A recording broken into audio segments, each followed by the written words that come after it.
ones.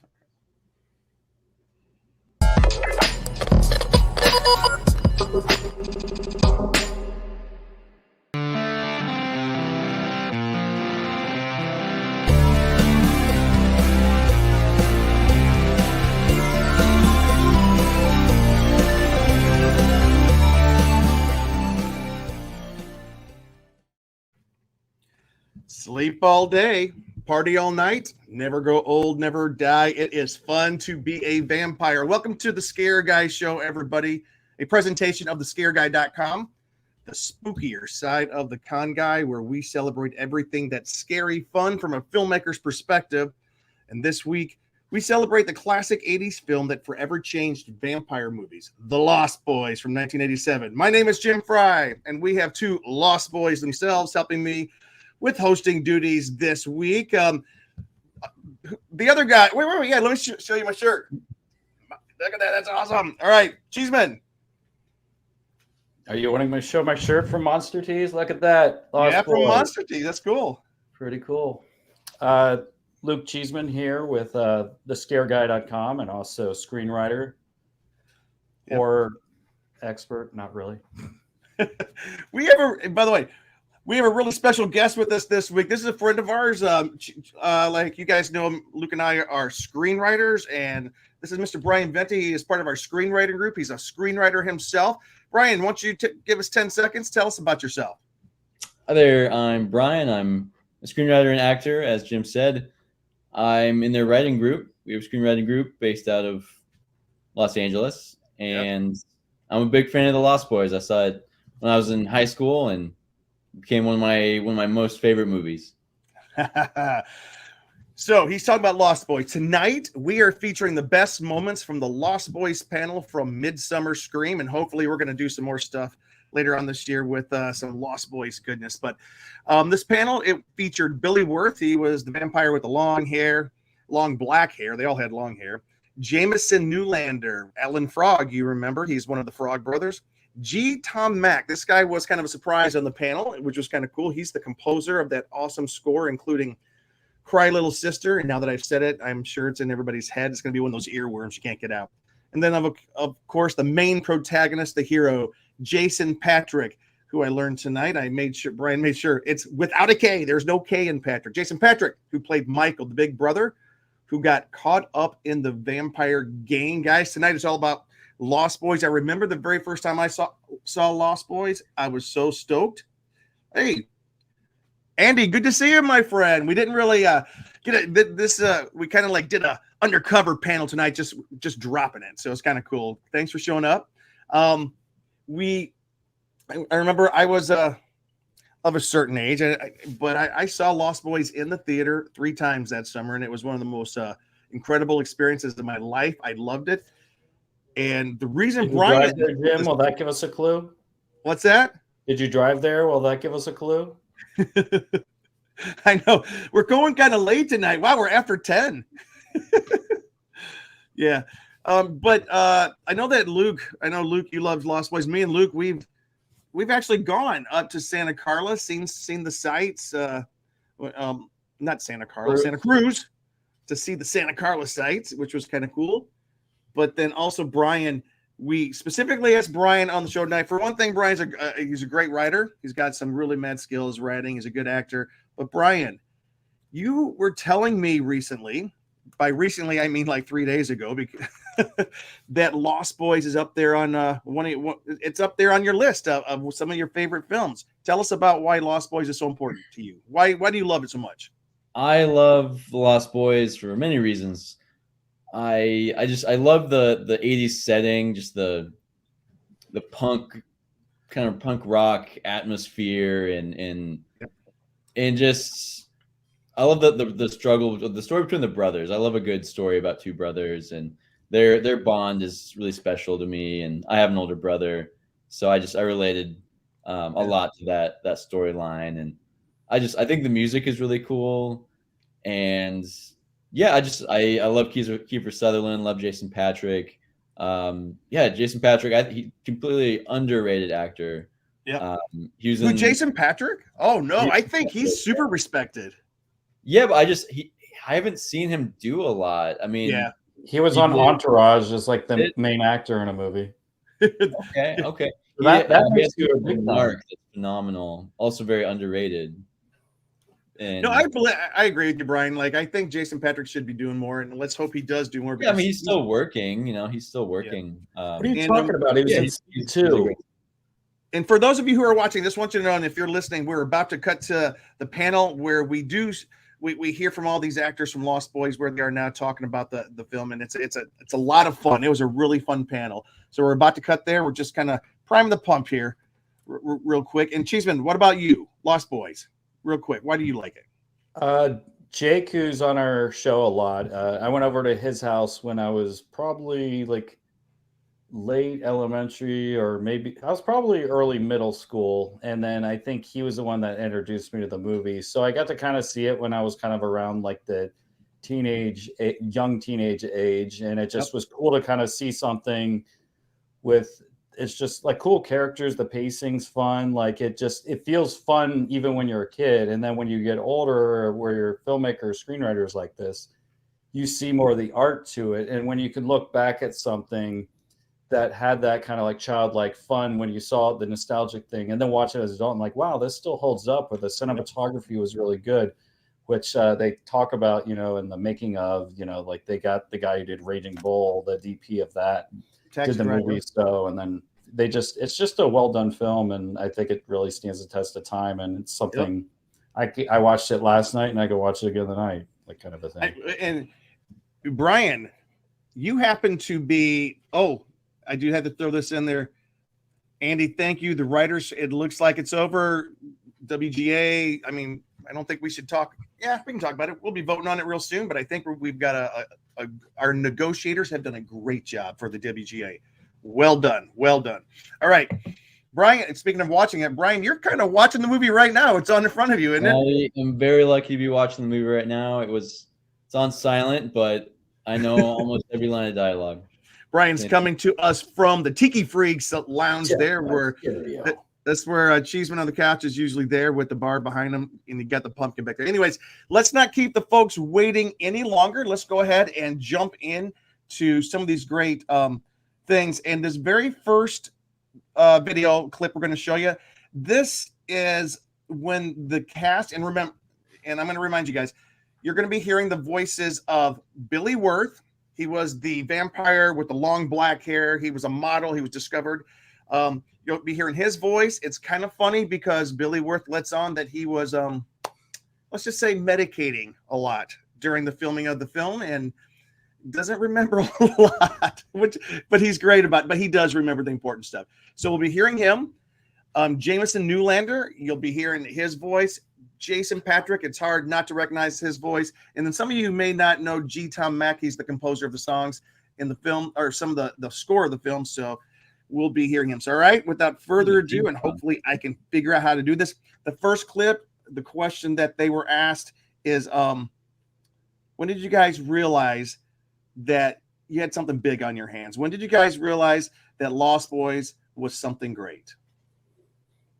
But there was an energy, and like I remember being on the boardwalk on the motorcycles, the giant 10K lights, and all the locals coming out, and it was just like, it was the first real film I was in, big studio film, and there was just something special vibe. It was like, it's like being in front of a rock band in front of thousands of people. It just felt like electric, and it was just. It's kind of hard. This is Billy Wirth talking. There was something special about that, but I never even thought till the next day. So I don't know, at the time I was just happy to be there.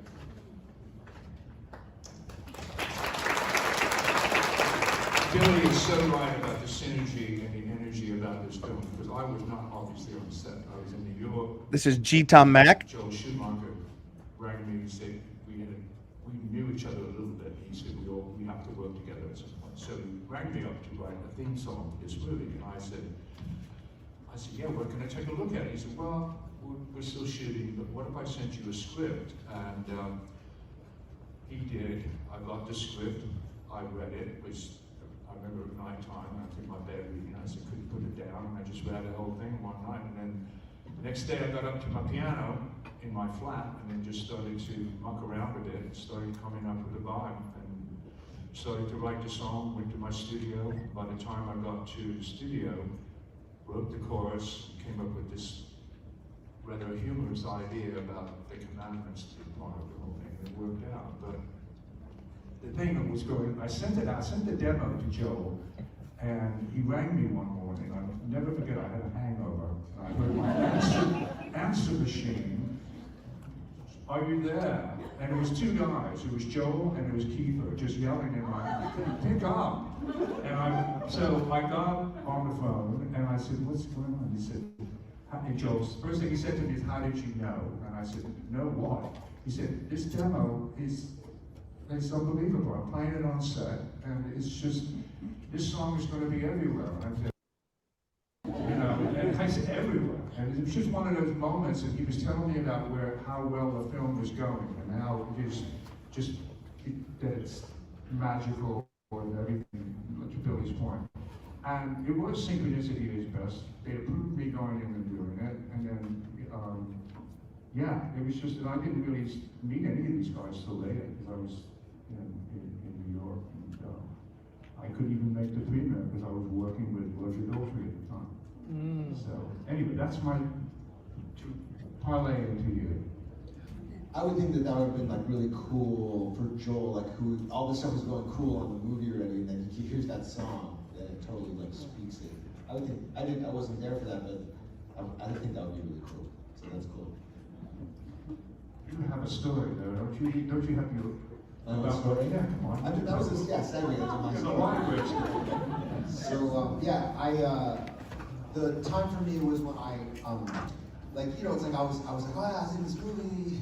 My friends in high school, I was like, yeah, I was in this movie, and everyone was like, yeah, totally, that's great. But then one time we went to the movies, and there was a preview for it, and it was just like, I mean, it wasn't real until that point, and watching the preview, and just I remember the lights of the boardwalk, and just being like, they were like, the announcer's voice came on, and it just gave me chills, and that's really the moment when I realized that it was going to be cool. I mean, I knew it was going to be cool. Cool. Yeah, cool.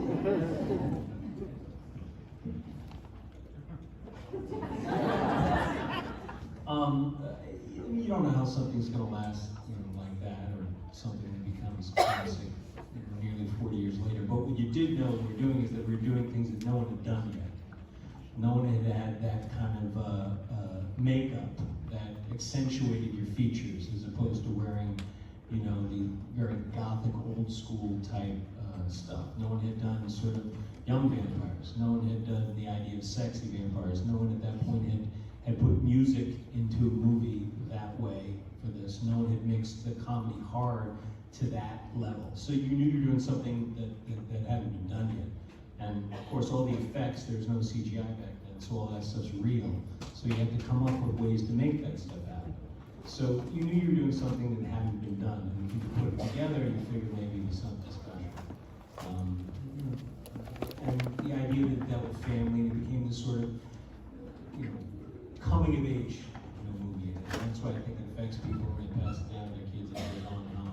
So there's a classic sense to something that was uniquely made and hadn't been done before. Then came Twilight.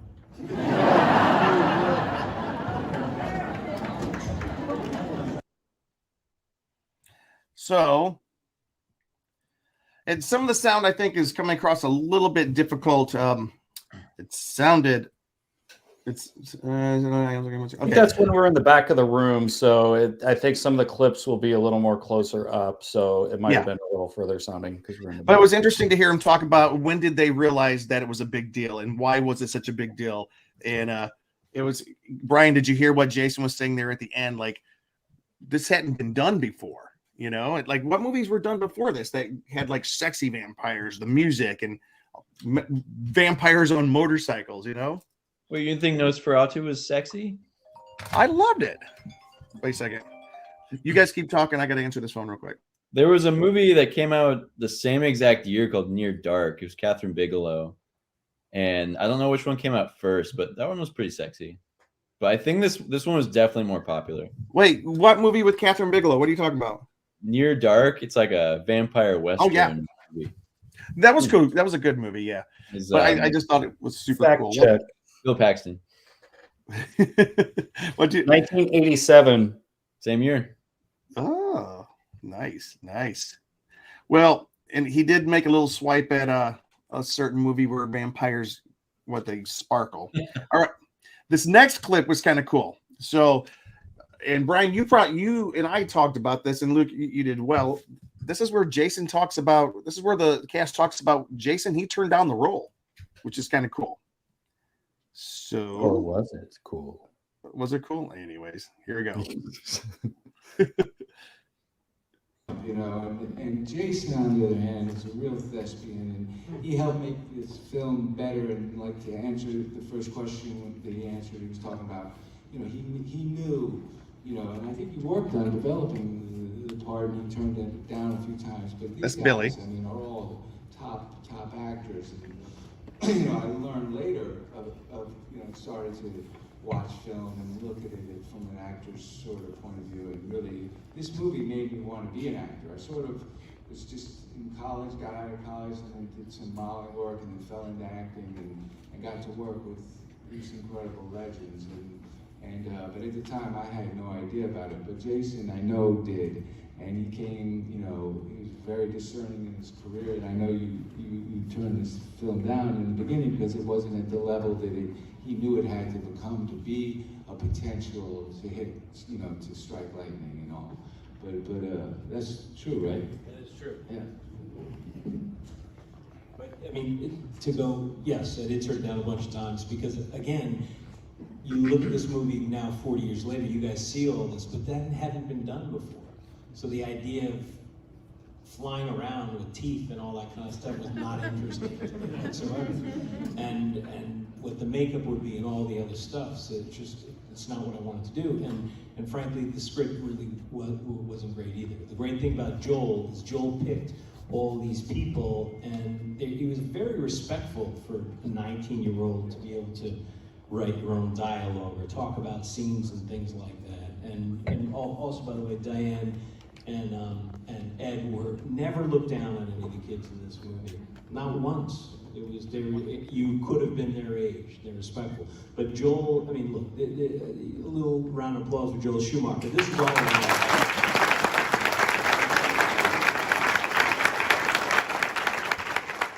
Joel creating all these people. I mean, you don't have teen vampire movies shot by the cinematographer who did Raging Bull.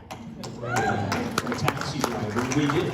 You know, Michael Chapman. We had all the reason the movie stands up today, it doesn't look dated or weird. They were the top people. You know, so all these things Joel saw, and it really wasn't on the script. But he let us all bring ourselves to it. And I spent a lot of time with Corey. I mean, almost every scene I'm in there with them is just improvised or written dialogue that we worked on that wasn't in the script. So, you know, that's a testament to Joel, and things were being created as we went along. That's what happened. So we are wrapping. Very cool. Real quick, Brad Everett Young. What's this? No write, no call, no tweet. How are peeps supposed to know you're on here yammering? This is a surprise podcast. Yeah, this one was kind of a surprise one that we pulled together because we had Benevente with us, and he's a big fan. We wanted to make sure we got him on with us for this thing. All right. So, the next one, I have a question. Be thinking about it, guys. This next clip, each of them talk about their favorite scenes. I want you guys to think what your favorite scenes are and tell us why. And here we go. This is when they tell us their favorite scenes. And you. What was your favorite scene?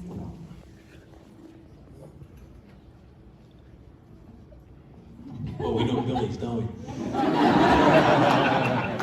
Boardwalk, after eating the worms. The worms. No, the boardwalk with the motorcycles for me, you know. Yeah. Jason. I mean, that was literally the first or second day of the whole thing, wasn't it? Why am I asking you? Yeah, it was the last day.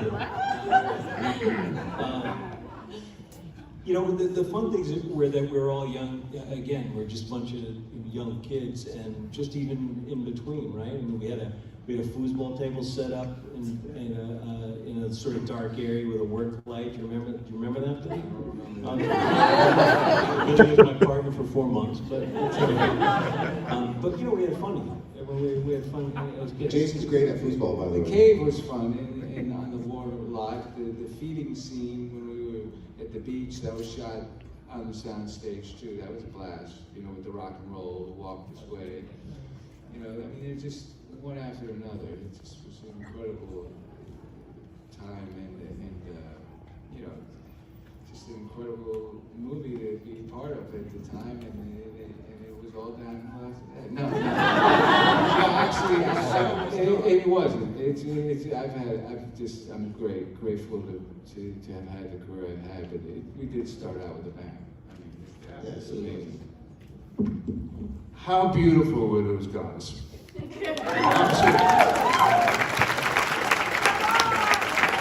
a pretty grown man, I'm heterosexual, but I said, man, you crossed the line. No, but I mean, it's Joel Schumacher said to me at one point, he said, and Joel's gay, and he said, what do you think of the look? And I'm saying, the look is fantastic. I mean, these guys really, these are all eyes focused on the look and the movement. He said, you know something, Gene? You have more lines in the movie than they do. And I'm going, what the fuck are you talking about? He said, your song has more lines. They don't have much. And I went, oh, yeah. I didn't even notice. I thought they did have lines. Presence is just so strong. Whoops. All right. Benevente, let's start with you. Favorite scene from the film and why? I would say I have 3. Do you want me to narrow it down, or can I say all 3? No, you can share them. Yeah. Okay. I would say the bridge scene with the train going over is a favorite. Just the surrealness of the scene with just you don't know that they're vampires yet. I think that's the first one of the first hints that they're vampires, and then it becomes a dream, and then Michael wakes up, and it's like, was that real? Was it? That's such a, I love that surrealness, and then just the way they take you into what he's feeling with, you see the bridge shaking with the train going, and they're hanging from the bridge on below. And second favorite scene, I would say just it's a tie between that first scene when we see the brothers, and then they have the Doors song "People Are Strange" playing when they first enter Santa Carla. That's a favorite, and then probably the showdown at the end in the house when Michael and David are facing off. That's a cool scene. And then anytime the grandpa is on camera, I love him. Yeah, he cracks me up. Cheeseman, cheese on the couch. A quick question for Brian, though. Like, would you do the hang off the bridge thing? You did take niacin to Jim's suggestion, which turned you completely red. Now, out of peer pressure, would you ever do the hang from the bridge thing? Only if I were a vampire. Can we please stop? For those of you who don't know, niacin is a health food supplement you find at GNC health food stores. It helps your blood flow better. It helps to get fats out of your blood. Doctors, but it turns your friends into tomatoes. But it could give you a hot flash, a hot flush, and turn you as red as the walls behind me. And it did, Brian, and it was awesome. Cheeseman.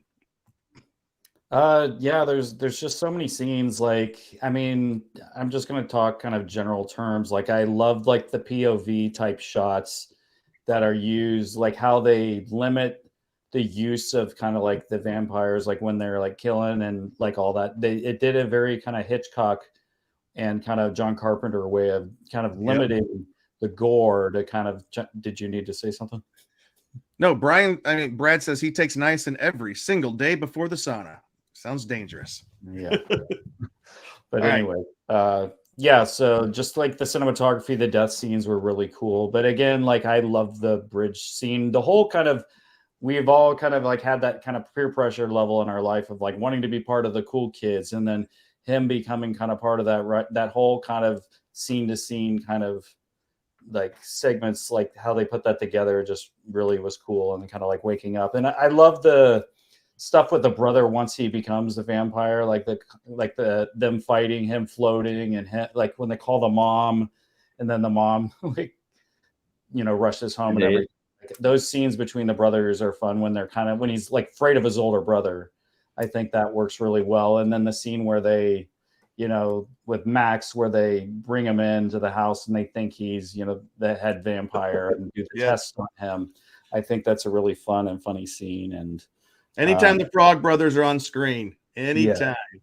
But of course, I mean, the showdown at the end leading from the cave to the house, it gives you that whole kind of like Home Alone, but more gory kind of thing of how they made this whole plan to kind of, take out the vampires using squirt guns with holy water. I love the holy water scene when they go to the church. Yeah, and I would have to say, one of probably my favorite lines is the death by stereo. Once he shoots the vampire, goes through, explodes, and the stereo just electrocutes him and all that. So, all right, and we're gonna move on to perhaps one of my favorite. I agree with Brian as well. Like, one of my favorite scenes is definitely when they first show up in Santa Cruz. I love the feeling of that beach town, the weirdness, the strangeness. But we are all drinking wine specifically to honor a certain scene that they talk about here next. So one of my favorite scenes, the scene with the maggots, my friend. So let's hear what the actors thought about the maggot scene. Here we go, and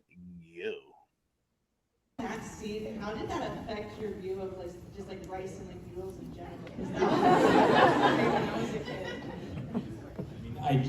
I never ate maggots again. That rice ruined maggots for me. I just couldn't do it. No, obviously they put that stuff in afterwards. I mean, it was just rice and all that. There might have been worms, actually. I might have had some worms in there. But again, that's one of the things that you remember, or people remember, or even when we're here, they ask us to sign things like that. So they're just unique, subtle little things. Because now you go to see a movie, and if it's a vampire movie, you're bored unless someone's head explodes, but those little subtle things that build up with the characters and the acting, those little bits of tension, those are memorable. So I'm glad you don't eat Chinese. Anyone else affected by the no? Yes. Hello. Yeah, I wasn't affected by it, but I was just, that scene actually, and I've never said this before, but Brooke and I got stoned. And I was sitting there, and I was like just holding on, because I was just barely made it through that scene. They're talking about noodles and rice, and I have no idea what they're talking about. It was literally just, I was, yeah. I don't think I had a line, and I'm glad I did it. Yes, I didn't really even understand it until I saw it later, what they were talking about. And when you watch that again, Billy's got the greatest smile on his face. The entire scene. It's awesome. I thought that was a choice. I didn't know that. It's awesome. We're gonna hear more of Billy Wirth's inability to remember where they're at, what's going on. We just surprised he didn't eat all the rice if he was. Jonathan Wilkinson, hello. Call me, not right now. Call me, man. We got to talk. All right. So, I just got to ask you guys. After you saw that scene, did you look at Chinese food differently? For 6 months after I saw that, yes. All right. Well, I already ate maggots before it, so it really didn't faze me. What? What are you talking about? I'm kidding. All right.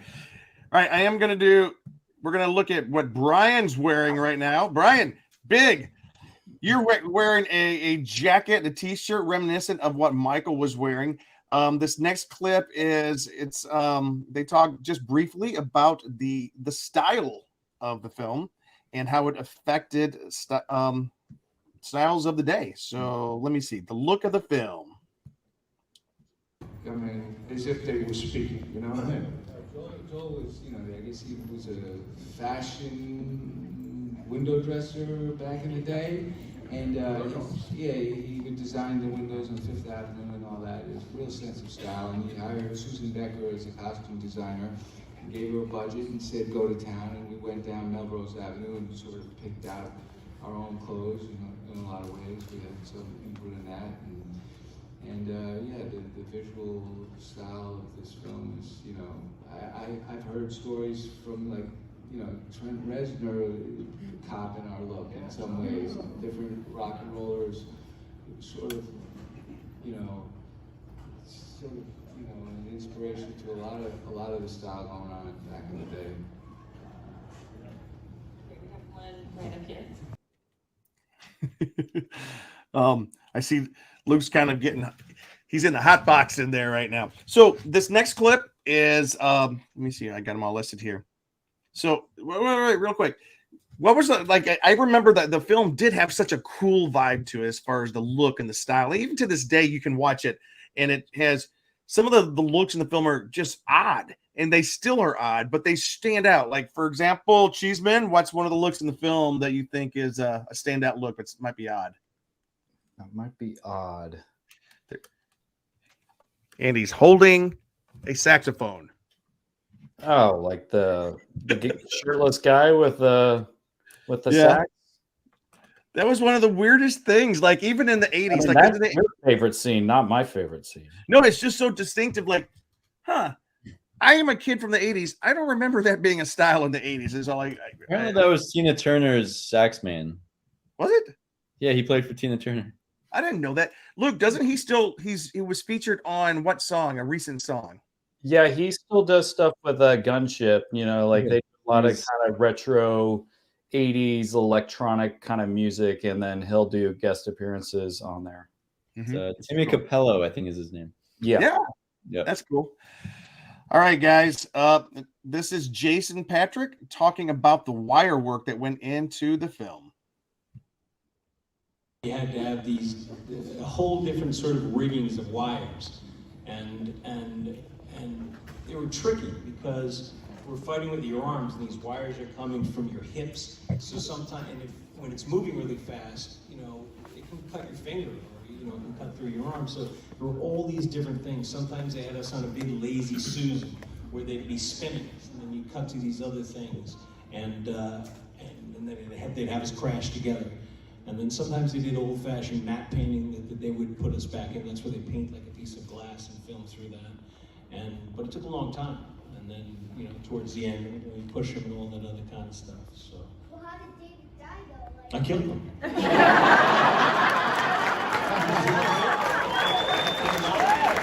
He's trying to take my girl, then he comes into my house. I killed him.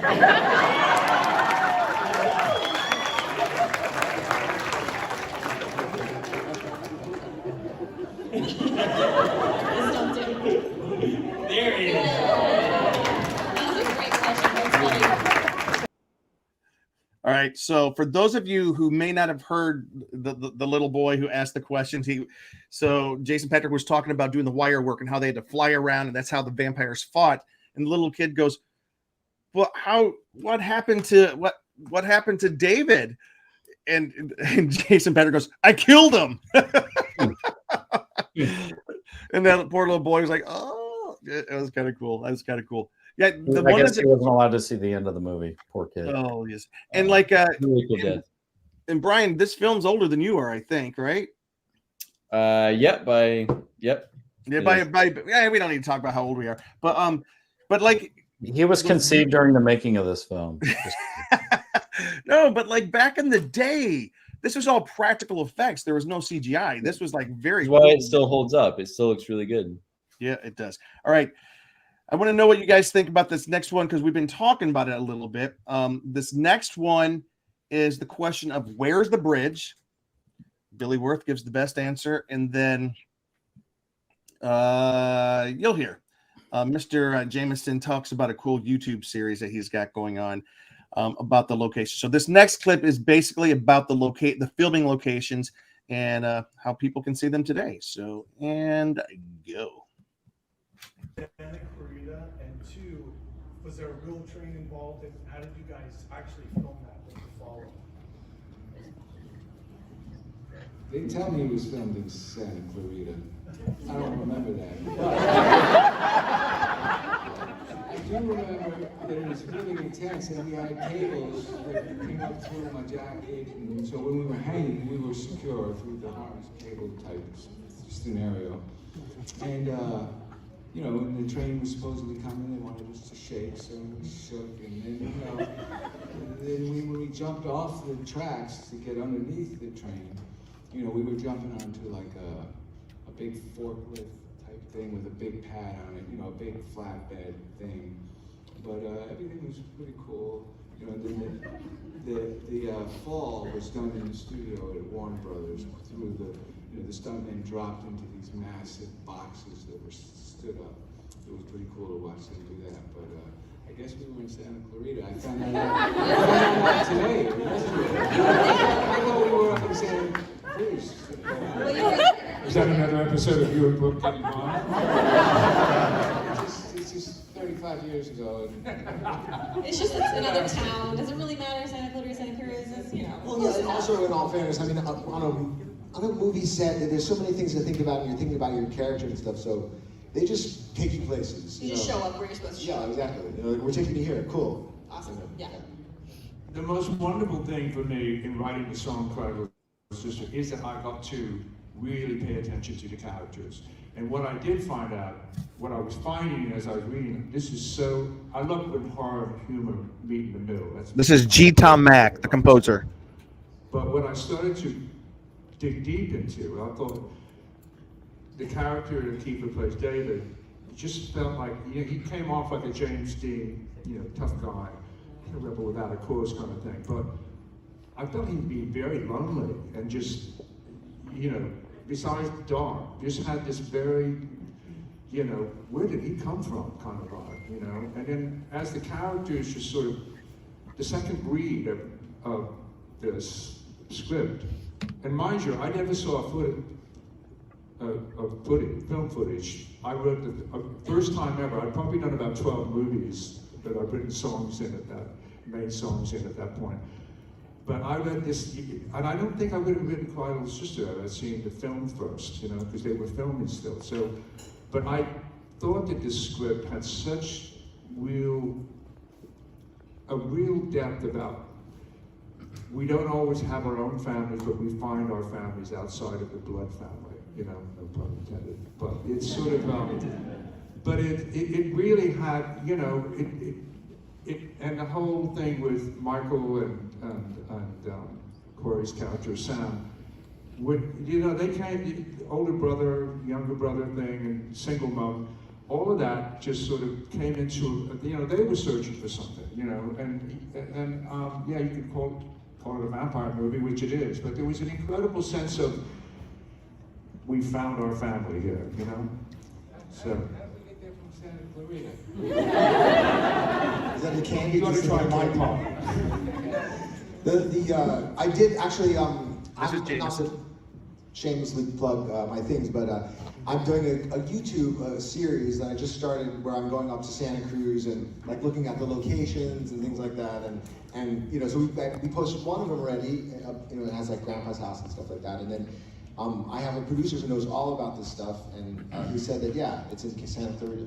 So that's what I know about it being in Santa Clarita. And we're gonna try and bring Billy and I don't know, maybe Jason will be up for it. No way. Yeah. There is a bridge up in. Yeah, there is a bridge. And we're gonna see if we can get you But in Santa Cruz, there is a bridge. There is a bridge, and I actually hung from A that lot of one. people think is the Yeah, bridge. yeah. And I saw the T-shirt. You It's hung not from the the bridge. one in Santa Cruz? Yeah. It's like an actual functioning train though. Yeah. Yeah, it was. The other one, I don't think it is. No, it isn't anymore? Yeah, there were a couple of Living ones on that the people edge. thought it was. Yeah. I like to live on the edge. Yeah, it's a good place to live. Yeah.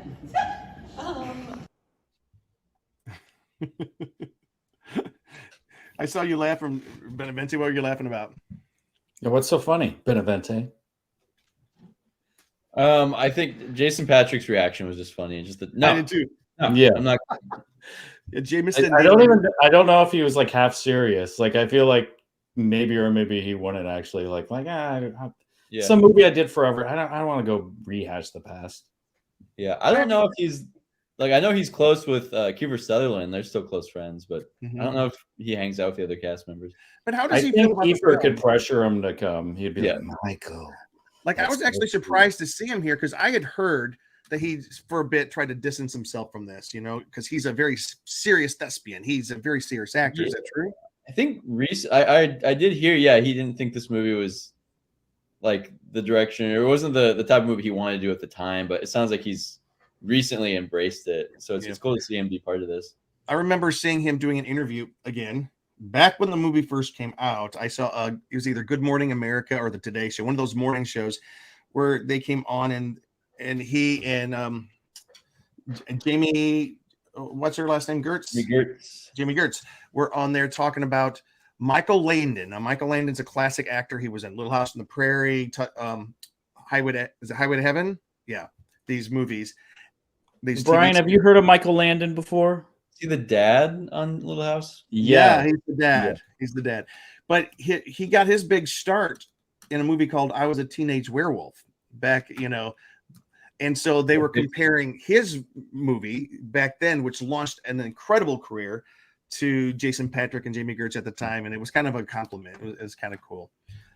But I don't know. I honestly think that Lost Boys has stood the test of time, and it's a movie that it doesn't just launch a career. It's a movie. It's a career-making movie for some people, you know. All right. So just following up a little bit on that last thing about the locations in Santa Cruz, the cast, the panelists were asked, when was the last time you visited Santa Cruz? When's the last time any of you have visited Santa Cruz since filming? 3 weeks ago.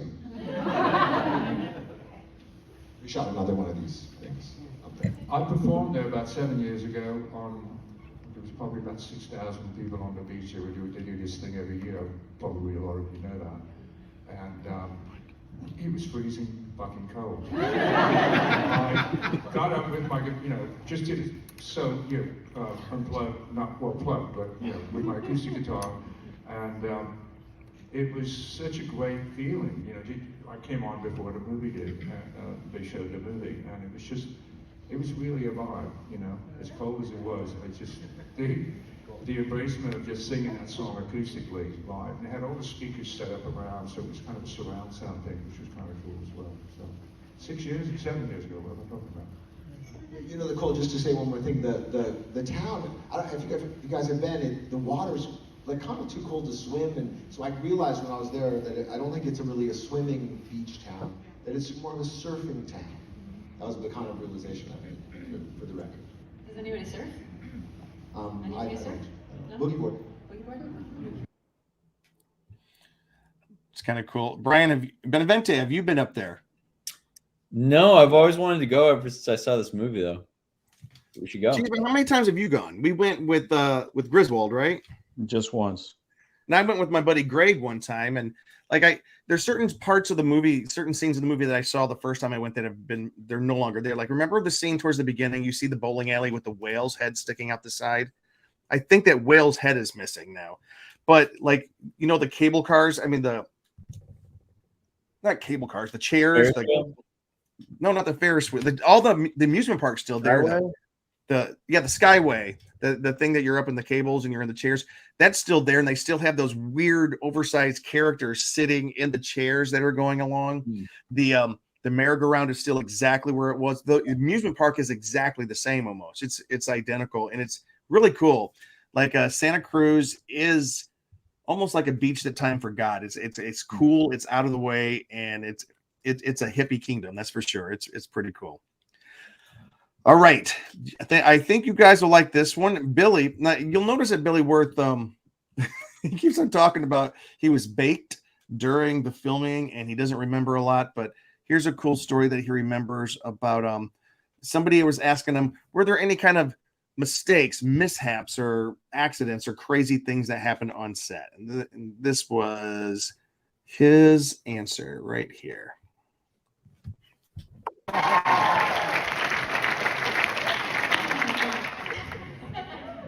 So a while ago, I actually got to to meet with your stunt coordinator, Gary Davis, who told us the story about Kiefer wiping out on one of the motorcycles because he's trying to impress one of the extras. And I was just wondering, were there any other mishaps or blunders on set that we don't know about, that you're comfortable sharing? I mean, you know, Corey Feldman. I mean, just Corey Feldman. There's not a mishap. I mean, Gary Davis was amazing. I mean, and we got to train with him for about a week or so before, you know, we went up there, and that was a lot of fun. And he told us the story. This is separate, but he used to double for Evil. And when Evil would come out and say hi to the crowd, drive back in behind the thing, you know, out of sight, and then Gary would come out on his Harley with the helmet on and fly the bike and crash the bike, and then lay on the ground, they'd carry him off, and then Evil would come back. You know, at the end of Evil's career, when he couldn't do it anymore. But, you know, one funny story, I mean, Brooke was cast originally as Kiefer's role of David, and then they asked Brooke to, you know, when Kiefer became available and Joel realized that Kiefer's the guy, and they asked Brooke, would you mind, you know, we'll pay you, or you can be a Lost Boy, you know, and then Brooke, thank God, he said, yeah, I'll take the role of, what's his character name? Paul, yeah, I'll take the role of Paul. Yeah, come on. So he takes the role of Paul, but Kiefer, I mean, Brooke is a tough guy, and, you know, Kiefer was maybe a year or two younger than us, maybe more. And on set, I remember, you know, one time, I don't know if you were around for this, Jason, this is not a mishap or anything, but Kiefer was just sort of showing his male dominance, you know, with a torch, trying to just, for some reason, did you know this? And he started coming up to Brooke, and it's like, what are you doing? And he's walking towards Brooke with the kerosene fire, just like, I don't know what's going on. And Brooke took a step back, did a roundhouse kick, kicked the kerosene fire out of him, and it caught down in his arm, and then the guys put it out. But that was just some little, you know, I don't know, it was just, Brooke wasn't backing down, and Kiefer was trying to dominate a little bit, but then, you know, everything was cool after that.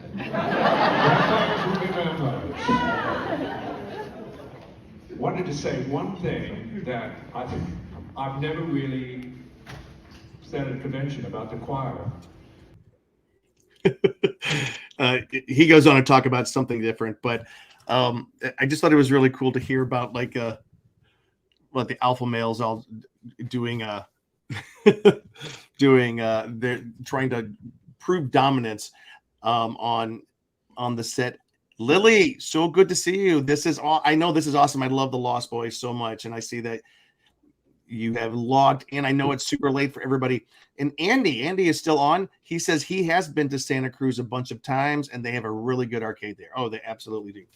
So, like Benavente and Luke, you guys have both been on set. You guys are kind of you both been on sets with actors and stuff. What's it like when you're on like one of these sets with like dangerous actors or someone trying to prove their dominance, you know? Have you seen that, Benavente? I mean, I've worked with very kind actors. I mean, yeah, I worked with Rebel Wilson. She's very nice. But I mean, I guess in my acting class, yeah, there's a lot of male bravado. There's just people trying to prove themselves and just imitate, you know. We got a guy who's in my class. He's like trying to be the new James Dean or, you know, Brad Pitt, you know, and just, yeah, I mean, that's everywhere. So. Wait. So, Brian, what you're saying is you don't notice it happening on set. Maybe you're the guy. Maybe I'm the guy. Sorry, I don't mean that. Brian and Luke have both corrected me. Stop screaming into the microphone. I will stop doing that. Well, it's mainly like during, like, we're playing these clips that are kind of quiet, and they're like, this is Patric. That's right. Jason. So we only have 3 clips left, and thank you guys for. Guess the wine's kicking in. Brian's like, don't hold back, Brian. talk that. Yeah. I think Brad could tell us more stories. I've heard more stories from Brad than any of us. Hey, Brad, if you have a chance, without getting in trouble, one of the most bravado, big douchebag moments on set, if you can tell the name, do it. But if I don't want to do that. Let's not do that. Anyways, all right. So we have 3 clips left, and we're finally. He's only worked with nice people. Now I've had some like a-hole tell us. Yeah. Brad's like, y'all want to get canceled? No. I've been yelled at more by like assistant directors or people. Like I was working on one shoot and they were like, it was a big group of people, and then like he was just like, I said cut. Blah, blah, blah. It was just like going crazy because like we're doing this big beach scene and it's like a concert, and they said cut, but we couldn't hear it, and then he just went ape on it. Like I've been around more the higher level people that didn't seem very nice. Yeah. But I would love to know what it was like. Like, look, you're talking about a beach scene. This beach scene in The Lost Boys, that giant scene with the band shell, and it looked like. And this is back before they could use CGI, AI to duplicate actors and put thousands of actors on the beach. It looked like they had probably that scene would be very easy to know when to cut, because it'd be like, don't stop having fun until the saxophone stops. Then that's when you cut. All right. That's or when he puts a shirt on. One of the two. Yeah. We have 3 clips left, and perhaps and one of them features Mr. Luke Cheeseman, the scare guy, getting up and asking a question. But our final clips, we kind of go into talking, of course, about so we lost him too soon, Corey. So this first clip is about Diane Weist and her acting with Corey. So it's kind of cool. It's kind of cool to hear this. So this is all about Diane and Corey. I had a really cool moment with watching Diane and Corey Haim rehearse the scene where, where he's like, I'm not talking about Max. That's it. It's my favorite line. It's like De Niro in Lost Boys. So, and I just watched them rehearse it. They just ran it over and over again. And watching the dynamic between them, and watching it build, and how she was with him, how maternal she was with him, while also being a fellow professional. She respected him as a fellow actor, And so that was just a really beautiful thing that I got to see, and I think kind of encapsulated what the older actors on the shoot were. These guys were amazing actors that had done so many things, a lot of things we'd seen them in, and it was that grounding and having that expertise there. And they were all so beautifully nurturing too. So when I was writing, after they approved the song and everything, I approved. But not like what G. Tom has to say isn't important, but he changed the subject a little bit. It was cool to hear that Diane Weist and Corey Haim, they had a respect for each other, and because he was only, do you know how old he was, Brian, on set? He was like 12 or 14-ish, right? I think so, yeah. Yeah, he was super young. And it was cool to hear how they respected each other, and how, and that, because that's kind of difficult. Like, she's a very respected actress. Like, she had done, remember when she did Footloose, and she was the mom in Footloose? I thought that she was so great. And was she in Hannah and Her Sisters? Wait, I'm not really remembering that one. I got to go back and check myself, but I love Diane Weist. I just love her so much. All right. And you're talking about the mom, correct? Oh yeah, the mom. So sorry. For those of you who are listening, they were saying in the Lost Boys retrospective that I think she had won an Academy Award, and she was like a very well respected actress, and they did have a lot of like high level people kind of join on this project, including the crew and stuff. So there's that perfect balance between kind of realism and them developing their own dialogue, like they said, where it's kind of like beginning level of young actors into the pros, but it seemed like they all had a mutual respect for each other, which really kind of added that realness and professional look, all kind of molding together. Yep. She had done Hannah and Her Sisters, won an Academy Award the year before Lost Boys. She was in Edward Scissorhands, but that was afterwards. The Birdcage. Try to say that 3 times, Jim. I know, Edward Scissorhands, and then Bullets Over Broadway, plus many other things. Yeah, I I absolutely love her. I adore Diane White. She's amazing. All right. So this next clip, and we only have 2 more. This is our own Cheeseman on the couch, Luke Cheeseman, asking about working with the Coreys. So this is what they had to say. Spoiled my question. Oh, I'm sorry. So here's the question. Hi, Luke Cheeseman with the Scare Guy. What was it like working with the Coreys? It was great. You remember they're in the movie, right?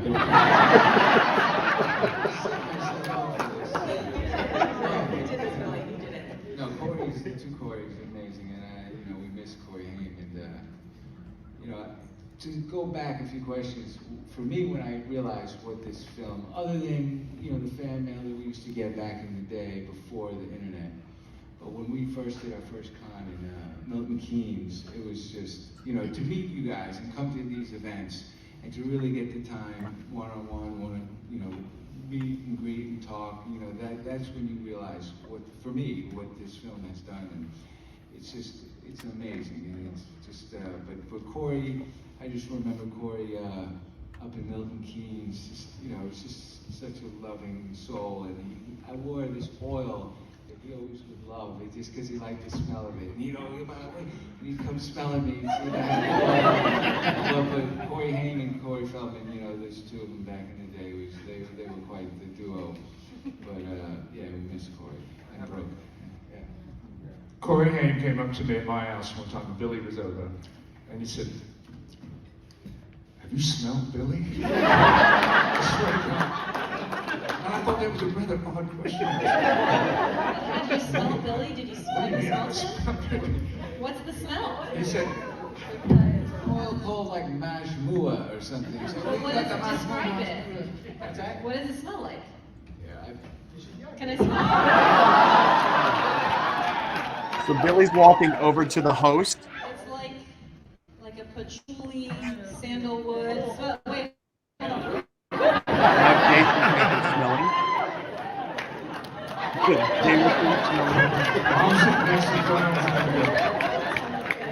But I laughed so hard because I said to myself, well, maybe I should go over and smell Billy at my house. But I kind of just, we didn't know each other that well at that point. yeah. I actually only really put it on when I come to these events, just thinking about Corey, because, so I wore it today. Yeah. And it smells really nice. He was a sweet soul. So besides his enormous talent, not only had the ability to act, I saw him for the first time in a film called Lucas, which I remember I was living in New York and that came on and I went like, who is this kid?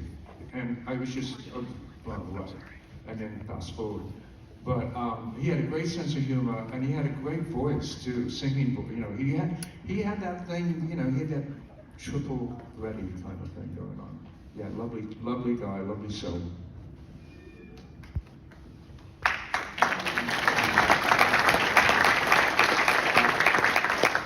I don't want to leave Corey Feldman out of this. I got to be there. One of the nice things about what I got to do was that the Coreys weren't the Coreys, before Lost Boys. And that summer, as they were becoming the Coreys, I was just right there with them, and we were hanging out as friends. We were riding our bikes to the beach when we weren't on set, and just hanging out, having a great time. We had our first girlfriends that summer, or at least Feldman and I had our first girlfriends.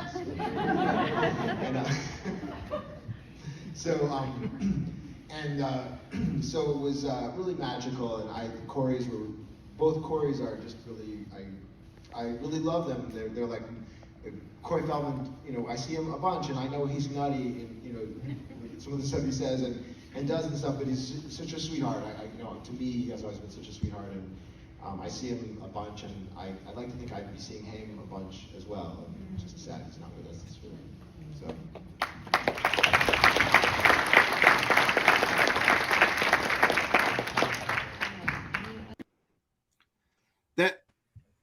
I love that. I love, by the way, Andy did let us know that the moderator's name, that's Leanne Vamp. She specializes in these types of podcasts. And she mostly goes by Vamp on her like socials and other stuff. So, Benevente, what's that? Is she a vampire? Yeah. Benevente, what struck you about what they just said about the Coreys? I mean, what really struck me, and maybe one of the biggest regrets I have about the day, is I did not try to smell his cologne when I met him after, and I did not even think about doing that. So, I mean, I missed out. I could have done it. He was right there, and I didn't smell him. Benevente, did you have any thoughts on what they just shared about Corey Haim? Yeah, I wanted to hear Jason Patric talk about Corey Haim because they played brothers, but he was a great talent. I'm glad G. Tom Mack mentioned the movie Lucas that came out. I think that was 1995, but it was a good, good early role for him. Yeah. And he seemed like it was cool to hear them say he's just seemed like a kind soul. Yep. It was very nice. Let's cheers. Take a drink to Corey Haim. Do we become vampires now? I hope so. Jonathan Wilkinson. Guy. I want to see the same thing with Scare Guy. All right, we have one last clip. And before we do the clip, though, this is Jim morphing into a vampire. His eyes turn yellow. So the one thing, don't prompt me to rate. So I go away. Okay. So from the cast of The Lost Boys, we have lost Corey Haim. We've lost Edward Herman, who played Max.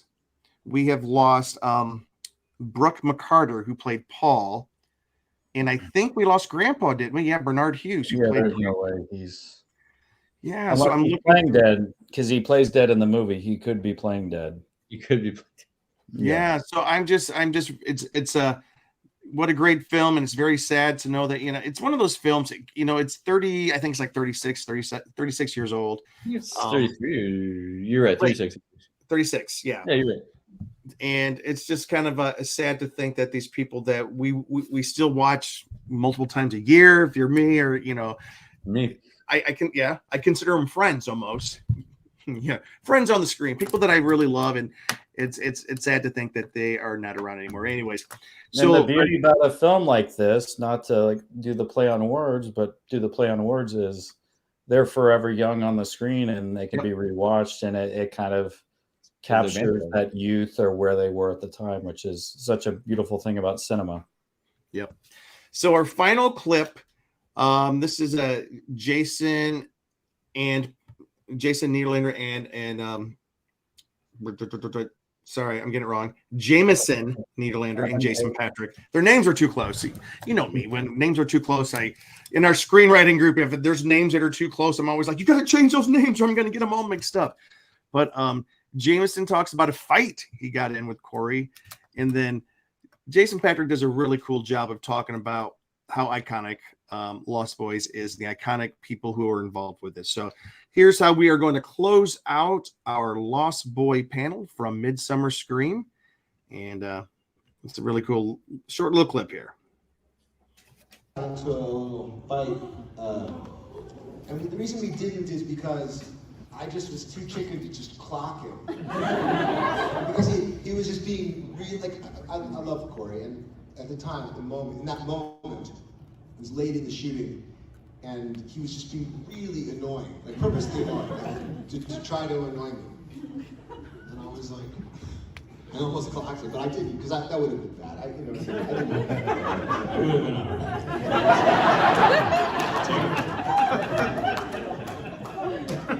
I will say one other thing though, that because Billy's being humble and these guys are as well, and obviously you're all here because you love horror and you obviously love this movie, but I'm in a movie and I have a few scenes and all that kind of stuff, and I have some dialogue, but Billy and Brooke and Alex and these guys and even Feldman, those guys, and you're big fans, they are horror icons now.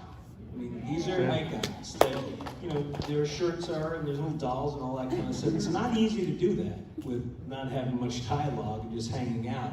It's an incredible testament to what you guys did, your connection with Joel, and, you know, little kids dress up like the Frog Brothers. So that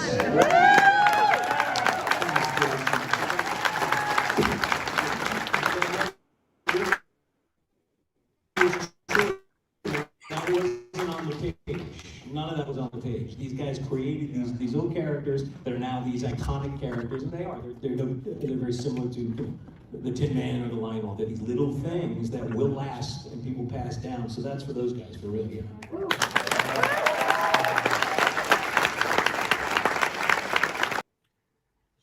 I thought that was a great way.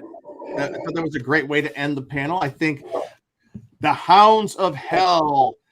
You know, it's one of the parts of the. I hear you've got one of the Hounds of Hell in there with you, Brian. I think 2 Hounds of Hell. 2 Hounds of Hell. I know. By the sound of it. If the Hound of Hell wants to come over and say hello, he's more than welcome.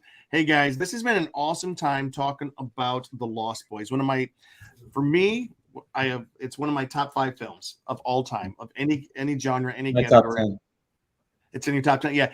I just think it's tight. Like as a screenwriter, you start noticing how films of, 40, 50 years ago, they have a different kind of cadence and they're not quite as like tight as what you want them to be. Although I would say The Wizard of Oz, every single scene in The Wizard of Oz contributes to the outcome. It's a great movie, but because they were talking about The Wizard of Oz right here at the end and how each of the characters has become iconic.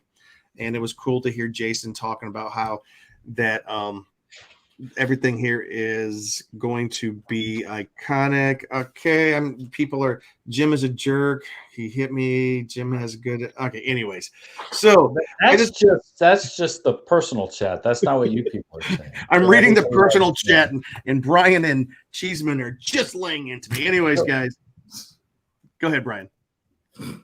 Oh, before we go, I just wanted to add I got to work an event, and Alex Winter, who plays Marco, who's one of the Lost Boys, was there. So was Keanu Reeves. So we had Bill and Ted. I kind of fanboyed over seeing them both.